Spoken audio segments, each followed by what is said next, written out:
Hello everyone, welcome back to my channel. My name is Ananya Garg and I'm first year MBBS student at Lady Hardinge Medical College. So as you all know कि अब NEET 2024 में ज़्यादा time नहीं बचा है, 6 months के around का time बचा है और काफ़ी सारे बच्चे ऐसे होंगे जो अपनी प्रिपरेशन अब स्टार्ट करेंगे और बहुत सारे बच्चे ऐसे होंगे जिन्होंने कर रखी होगी बट क्योंकि ये एनएमसी का न्यू सिलेबस आया है उस वजह से वो कंफ्यूज होंगे कि अब कैसे अप्रोच करना है, क्या पहले जैसे कर रहे थे अब भी वैसे ही करना है, पहले जिन बुक्स को फॉलो कर रहे थे अब भी उन बुक्स को फॉलो करना है या फिर कोई चेंजेस करने हैं प्रिपरेशन में.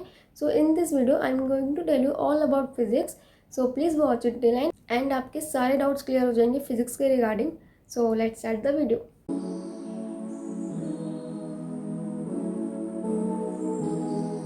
तो सबसे पहली बात आती है सिलेबस कंप्लीशन की. आई बिलीव कि आप सबको पता होगा कि अब न्यू सिलेबस में क्या क्या करना है और क्या क्या नहीं करना. इन केस अगर किसी को भी हल्की सी भी कन्फ्यूज़न है तो आप मेरे टेलीग्राम चैनल पर जा सकते हो. वहाँ पे मैंने न्यू सिलेबस डाल रखा है, वहाँ से आप देख सकते हो कि आपको क्या करना है और क्या नहीं करना, कौन से टॉपिक्स डिलीट हो चुके हैं और कौन से अभी भी करने हैं. ठीक है, क्योंकि आपको सिलेबस में कोई कन्फ्यूज़न नहीं होनी चाहिए.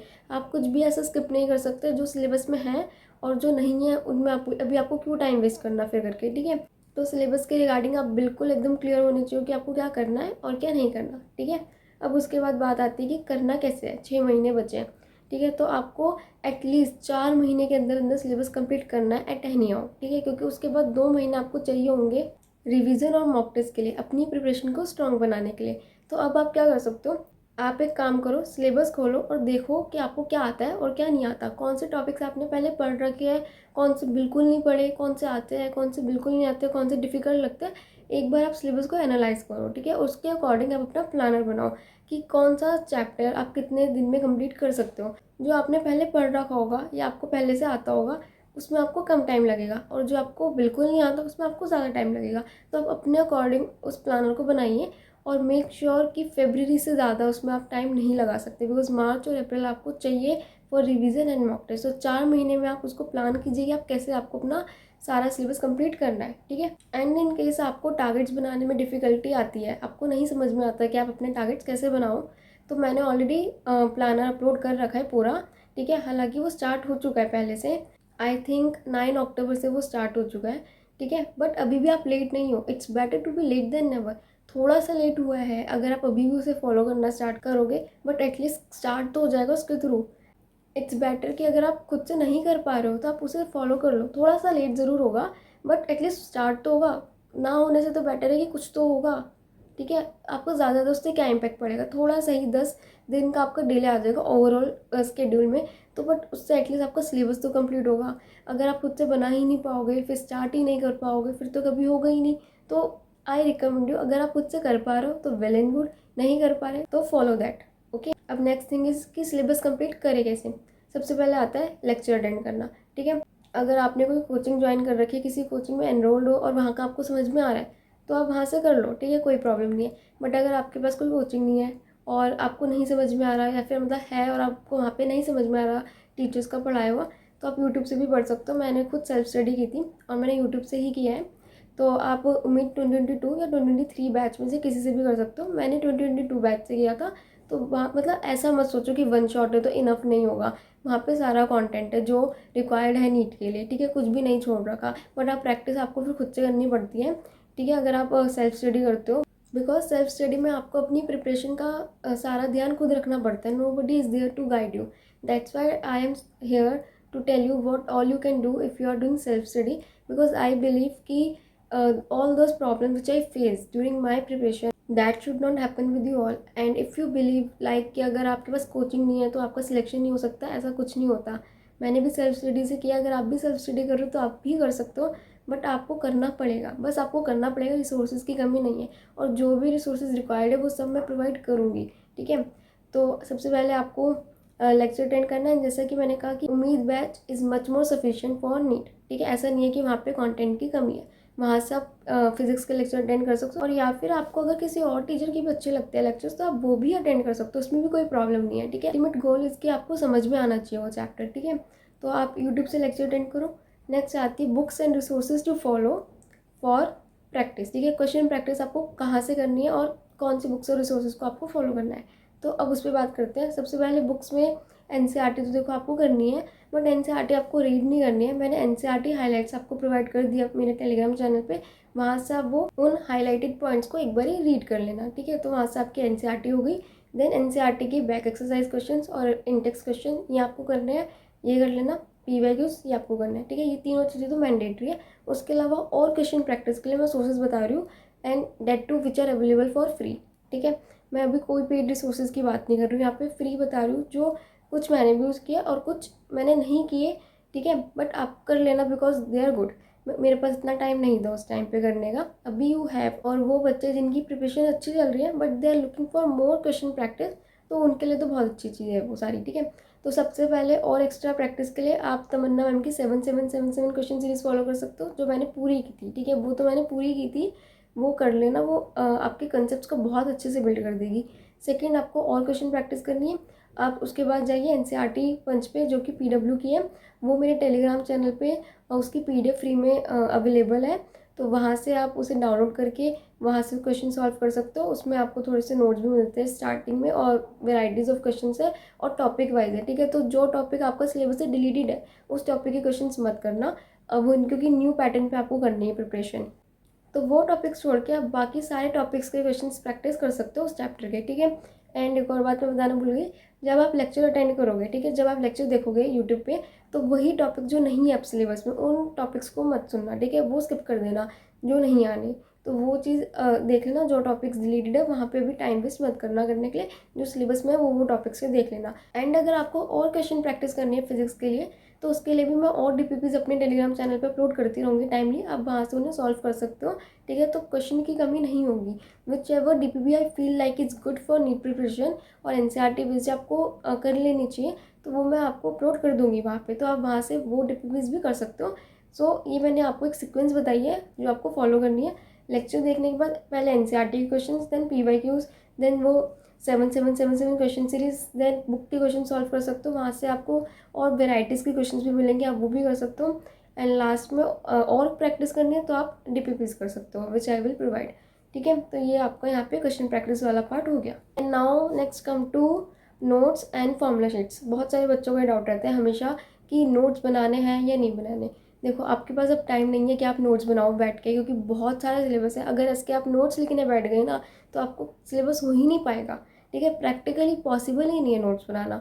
तो आई विल एडवाइज यू कि आप जो भी लेक्चर देख रहे हो उस लेक्चर के नोट्स, जैसे फॉर एग्जांपल अगर आप उम्मीद 2022 बैच से आप पढ़ रहे हो, ठीक है, तो उम्मीद 2022 बैच आपको मिल जाएगा पीडब्ल्यू के ऐप पे, वहाँ से आप उसके नोट्स डाउनलोड कर सकते हो। तो अगर आपको कभी भी चैप्टर को रिवाइज करना हो, आप उधर जाके बैच से वो नोट्स निकाल के रीड कर सकते हो, ठीक है। तो ऐसे आप नोट्स की पीडीएफ्स रखो और पीडीएफ से रीड कर लो, आपके पास लिखने का टाइम नहीं है। तो when ever you feel like revising a chapter, ठीक है, just go through that notes, उन नोट्स को पढ़ लो। आपके पास लिखने का टाइम नहीं है, वो पीडीएफ होनी चाहिए, आप वहाँ से कर सकते हो। और उसके अलावा I provided a PDF on my Telegram channel, जहाँ पे आपको फिजिक्स के पूरे सिलेबस के 11th-12th कंबाइंड नोट्स मिलेंगे बाय एमआर सर। बहुत अच्छे शॉर्ट नोट्स हैं, ठीक है। वहाँ से मतलब वो नोट्स आप पढ़ सकते हो, वहाँ पे मतलब बहुत अच्छे नोट्स बनाए हुए हैं उन्होंने। And he is a very experience teacher, तो आपको पता ही है कितना अच्छा वो पढ़ाते भी हैं। तो उनके वो जो नोट्स हैं आप उनको भी रेफ़र कर सकते हो। एंड स्पेशली जब नीट एकदम पास होगा, ठीक है, कम टाइम बचेगा, लास्ट में रिवीजन करनी होगी, तो उनके नोट्स आप कर सकते हो, बिकॉज बहुत कंसाइजली लिखा हुआ है सारा सिलेबस, ठीक है। अगर आप अपने लेक्चर के नोट्स देखोगे तो बहुत लंबे नोट्स होंगे, ठीक है, क्योंकि वहाँ पे क्वेश्चंस भी होंगे ऑफकोर्स उनके साथ साथ, ठीक है। थ्योरी भी होगी, क्वेश्चंस भी होंगे। लेक्चर के नोट्स में तो सब कुछ होगा, बट वहाँ पे उन्होंने सिर्फ थ्योरी लिखी हुई है, तो बहुत कंसाइजली और बहुत अच्छे से नीटली है सब कुछ, तो वो आपको बहुत अच्छे से क्लियर हो जाएगा। तो वो नोट्स भी आप यूज़ कर सकते हो। स्टार्टिंग में आप दोनों को लेके चलो, लेक्चर देखने के बाद लेक्चर के नोट्स रिवाइज करो, देन सर के नोट्स देख लो। बट जब नीट पास आ जाएगा एकदम लास्ट के टाइम पर, तब आपको सिर्फ सर के नोट्स देखने, बिकॉज आपको थ्योरी रिवाइज करनी होगी। क्वेश्चन प्रैक्टिस के लिए आपके पास फॉर्मूला शीट्स होनी चाहिए, ठीक है, और मिस्टेक नोटबुक होनी चाहिए। Now let's talk about this. When it comes to numerical, the main point is कि आपको फॉर्मूलाज याद होनी चाहिए, और वो ऐसे नहीं होते रातों रात याद। आपके पास प्रॉपर फॉर्मूला शीट होनी चाहिए जिसमें सारे फॉर्मूलाज लिखे हो, आप उन्हें बार बार रीड करोगे, ठीक है। थोड़ा initially it takes time, but फिर उसके बाद आपको याद हो जाएंगे, ठीक है। और फिर उसके बाद आपको क्वेश्चन प्रैक्टिस करनी है, ठीक है। तब आप क्वेश्चन प्रैक्टिस करोगे लिख लिख के फॉर्मूलाज की, देन वो काफ़ी लंबे टाइम तक आपके मेमोरी में स्टोर हो जाते हैं। तो आपको फॉर्मूला शीट चाहिए, एंड स्पेशली वही जब नीट एकदम पास में होगा तब आपको फटाफट चैप्टर पूरा आपको सिलेबस रिवाइज करना होगा। तो ये चीज़ें आपकी सबसे ज़्यादा हेल्प करेंगी। आप ऐसे एकदम स्कैटर्ड नहीं रख सकते, कोई चीज़ यहाँ से कोई चीज़ वहाँ से, कोई ये बुक कोई वो बुक। आपको सब कुछ कंसाइज चाहिए कि बस आपको पता हो कि यार ये चीज़ रिवाइज कर लो एंड यू आर डन। ठीक है, तो वो चीज़ आपको अभी से प्रिपेयर करनी पड़ेगी। एंड टाइम पे मतलब नीट से पहले आपको लगता है काश ये कर लेता तो आज इतनी दिक्कत नहीं होती, तो तभी आई एम टेलिंग यू कि वो चीज़ें अभी से रखो। फॉर एग्जाम्पल थ्योरी के लिए मैंने आपको बुक बता दी है, नोट्स की, फॉर्मूला शीट्स फॉर्मूलाज के लिए रिवाइज करने के लिए, ठीक है, एंड देन न्यूमेरिकल्स के लिए mistake notebook.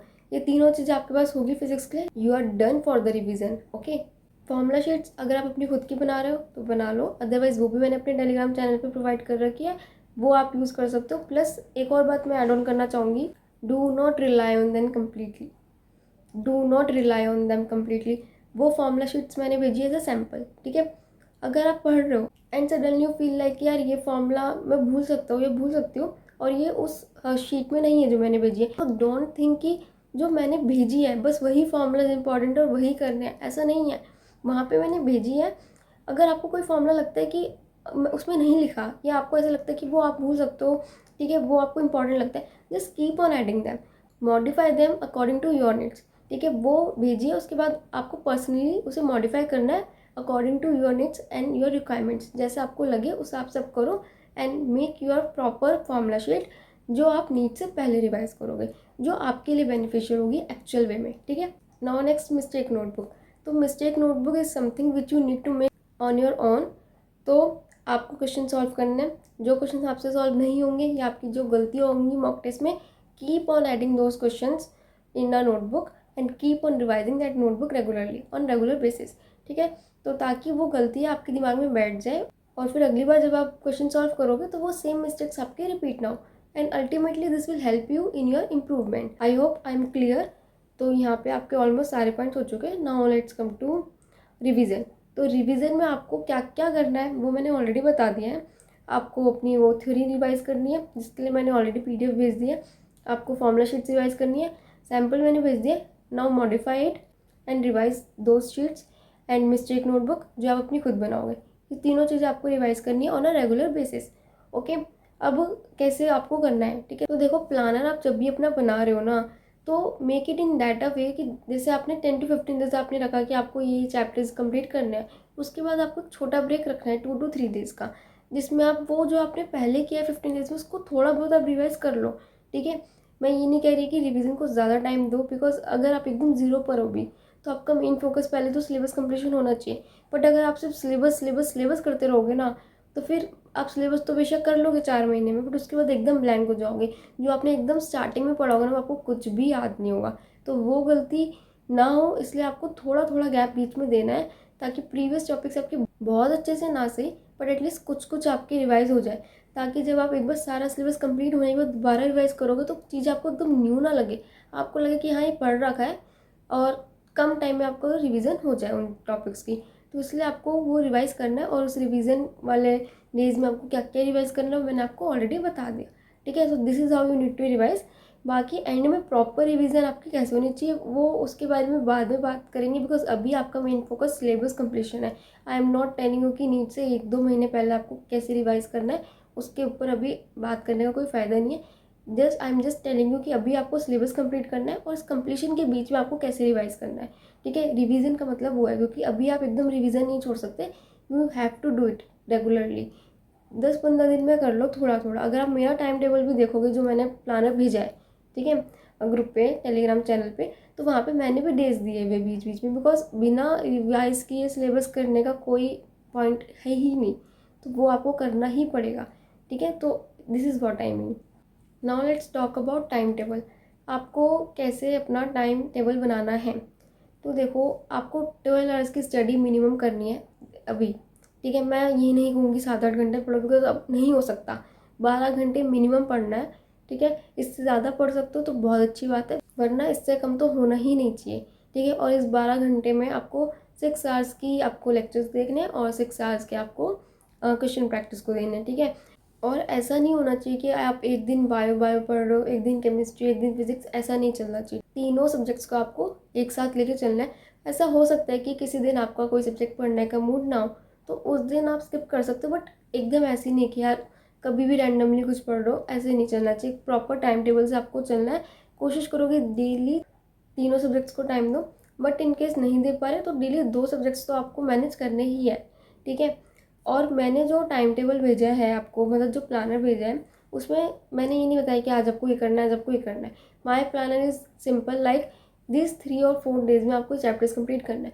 Now depends on personal level कि आपको कैसे करना है, किसको किस दिन कौन सा सब्जेक्ट करना है, ठीक है। बट अल्टीमेट मोटिव भी इसकी उस टाइम स्पैन में आपको उस चैप्टर्स कंप्लीट करने हैं।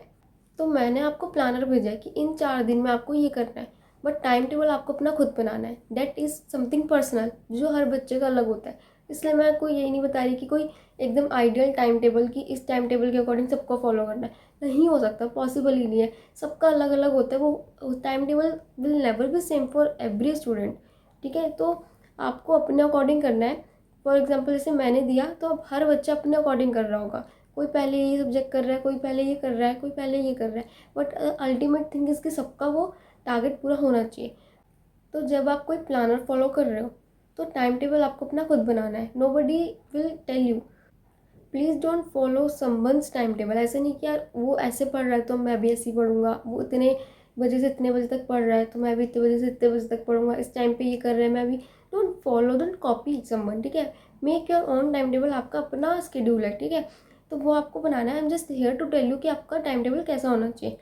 फर्स्टली आपको 12 घंटे पढ़ना है, 6 घंटे के लेक्चर्स, 6 घंटे के क्वेश्चन प्रैक्टिस, 7 आवर्स की आपकी स्लीप होनी चाहिए, अदरवाइज ब्रेन वर्क नहीं करेगा। और अगर चलो आप क्या करोगे, अगर आप 4-5 घंटे सो भी गए, पूरा दिन लटके खाओगे, पूरा दिन टायर्ड रहोगे, उससे क्या फ़ायदा। एक बार सो लो 7 घंटे, अच्छे से फ्रेश माइंड से पूरी दिन पढ़ोगे, ज़्यादा इफेक्टिव पढ़ाई होगी। तो ये चीज़ आपकी होनी ही चाहिए। उसके अलावा अब आपको उन 6 आवर्स के लेक्चर्स को, 6 आवर्स के क्वेश्चन प्रैक्टिस को कैसे करना है, that is your personal call. I can tell you कि सुबह उठ के पहले ये करो, फिर ये करो, फिर ये करो, फिर ये करो, ये सब नहीं होता, ठीक है। This is all I can say. 6 hours के लेक्चर है और 6 आवर्स की क्वेश्चन प्रैक्टिस, तीनों सब्जेक्ट्स को लेकर चलना है, ठीक है। ट्राई करो कि तीनों सब्जेक्ट्स को टाइम दो, किसी सब्जेक्ट को ज़्यादा, किसी सब्जेक्ट को कम, ठीक है। मान लो अभी आपको फिजिक्स पे ज़्यादा टाइम देना होगा, because physics is toughest for NEET aspirants, ठीक है। तो फिजिक्स को आप ज़्यादा टाइम दे सकते हो, बायो को अ little bit less, and chemistry को मीडियम, ठीक है, मॉडरेट टाइम। तो उसके अकॉर्डिंग आप वो कर सकते हो प्लान। बट अब किस टाइम पे आपको क्या करना है, that is your personal decision. And I feel like कि अगर मैं बता भी दूंगी उससे कोई फ़र्क नहीं पड़ेगा, या अगर आप अपना खुद का बनाने की भी कोशिश करोगे ना, बिकॉज मैं भी एक नीट एस्पिरेंट रह चुकी हूँ, I was also a dropper.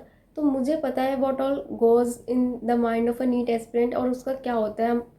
हम टाइम टेबल बनाते हैं बट इट वॉन्ट वर्क, ठीक है। मैंने भी बहुत टाइम टेबल बनाया है, इतने बजे तक, इतने बजे तक ये हो जाना है, फिर ये कर लेना, ये कर लेना, कभी पूरा नहीं होता वो टाइम टेबल, कभी भी नहीं। इफ़ अगर मैं बनाती थी कि 3 बजे तक ये करना है, वो 4-5 हो जाता था, अपने आप हो जाता था, नहीं हो पाता। क्योंकि समटाइम्स हम सोचते हैं कि इतनी देर में ये कर लेंगे, बट नहीं हो पाती वो चीज़। तो ऐसे टारगेट्स बना के कोई फ़ायदा नहीं है। Your main time table should be like कि आपको पूरे दिन में क्या करना है, ठीक है। तो मैं टू डू लिस्ट बनाती थी which started working, okay. So never ever do such things. Make a to-do list before sleeping, and your target should be completing that to-do list before sleeping, ठीक है, समझ रहे हो। एक बार पूरा समराइज करती हूँ। आपको करना क्या है, प्लानर बना रहे हो, अपना बना रहे हो या मेरा वाला ले रहे हो, what ever you feel like best for you, उसे लिया, ठीक है। आपने रखा कि इस 4 डेज में मेरे ये 3 या 4 चैप्टर्स कंप्लीट करने हैं, ठीक है। ये आपने एक ओवरव्यू बना लिया पूरे 4 डेज़ का। उसके बाद अब आपको उसको इंडिविजुअल लेवल पे जाना है। वहाँ पे आपको टाइम टेबल नहीं बनाना कि इतने बजे तक, इतने बजे तक ये करेंगे, ये करेंगे पूरे दिन का, वो वर्क नहीं करता। आपको बनानी है टू डू लिस्ट, ठीक है। टू डू लिस्ट बनाओगे कि ये 4 डेज़ में आपको ये करना है, ये आपका प्लानर हो गया। उसके बाद आपको इस दिन में इतना कंप्लीट करना है, ये आपकी हो गई टू डू लिस्ट, जो आप बनाकर सोओगे रात को कि कल आपको इतना टॉपिक्स या इतने चैप्टर्स आपको कंप्लीट करना है, एंड देन सो जाओ। जब भी आप उठोगे, ठीक है, एंड सोने पे भी प्लीज़ डोंट कॉपी समवन। अपना खुद का टाइम देखो स्लीप का जो आपको सूट करता है, ठीक है। अगर आपको सुबह जल्दी उठ के पढ़ना पसंद है, सुबह जल्दी उठ के पढ़ो। अगर आपको लेट नाइट पे पढ़ाई हो रही है तो कर लो, कोई दिक्कत नहीं है, ठीक है। ऐसा मतलब लेट नाइट पे अगर आप नहीं पढ़ पा रहे तो मत करो, बट अगर पढ़ाई हो रही है तो कर लो ना, फिर क्या दिक्कत है, ठीक है। मैं खुद एक नाइट आउल थी, मेरे को रात में पढ़ना ज़्यादा बेटर लगता था। उस मुझे ऐसा लगता था कि रात में मेरे से ज़्यादा अच्छे से पढ़ाई होती है शांति में, जब nobody is there to disturb you. तो सबका अपना अपना कॉल होता है, ठीक है। वो जो भी टाइम आपको अच्छा लगे उस टाइम पे आप सो और उस टाइम पे आप पढ़ो। Your sleeping time should be fixed. ऐसा नहीं होना चाहिए कि एक दिन नाइट आउल बन गए, एक दिन अर्ली बर्ड बन गए, ठीक है। ऐसा मत करो। जो भी आपको टाइम सूट कर रहा है उस टाइम पे आप सो, बट मेक श्योर कि वो टाइम आपका फिक्स्ड है आपकी पूरी नीट प्रिपरेशन की जर्नी में। वो शिफ्ट नहीं होना चाहिए, क्योंकि उससे ज़्यादा अच्छे से पढ़ाई होगी आपकी जब आपका सोने का टाइम और उठने का टाइम फिक्स होगा, ठीक है। तो वो आपका फिक्स होना चाहिए। और ऐसा नहीं है कि कॉपी करना है, अपना खुद का जो आपको सूट कर रहा है उस पर आप सो, ठीक है। अल्टीमेट मोटिव इज पढ़ाई होनी चाहिए, ठीक है। तो अब let's come back to the topic. आपने अपना टारगेट बनाया, देन टू डू लिस्ट बनाई, ठीक है। फिर आप सो गए, नेक्स्ट डे उठोगे, उस डे फिर आपको पूरे दिन आपका ये मोटिव होना चाहिए कि वो जो आपकी टू डू लिस्ट है वो पूरी कंप्लीट होनी चाहिए, वो पूरी टिक होनी चाहिए बिफोर स्लीपिंग, ठीक है। आपको उस दिन सोने से पहले वो पूरी करनी है। अब उसमें आपको बीच में कोई टाइम टेबल नहीं होना चाहिए, just complete that to do list. But हाँ, एक चीज़ आप सोच के रख सकते हो, ठीक है, वो आपका फिक्स कर सकते हो कि आपको सुबह जल्दी उठ के पहले कौन सा सब्जेक्ट आपको पढ़ना है, ठीक है। Again that depends person to person. कुछ बच्चों को सुबह सबसे पहले उठ के फिजिक्स करना पसंद है ताकि टफ सब्जेक्ट सबसे पहले हो जाए, कुछ को बायो एंड कुछ को केमिस्ट्री। तो वो डिपेंड करता है आप पर। वो आप अपना डिसाइड कर सकते हो कि आपको क्या सब्जेक्ट पहले करना पसंद है और कौन सा लास्ट में, कौन सा बीच में, ठीक है। तो वो अपने अकॉर्डिंग डिसाइड कर लेना कि सीक्वेंस किस सीक्वेंस में आपको वो टू डू लिस्ट को कंप्लीट करना है। But the main motive is to complete that to do list, ठीक है। और उसकी सीक्वेंस आपको डिसाइडेड होनी चाहिए, पहले ये देन ये देन ये, एंड एक एक करके कंप्लीट करते चलो।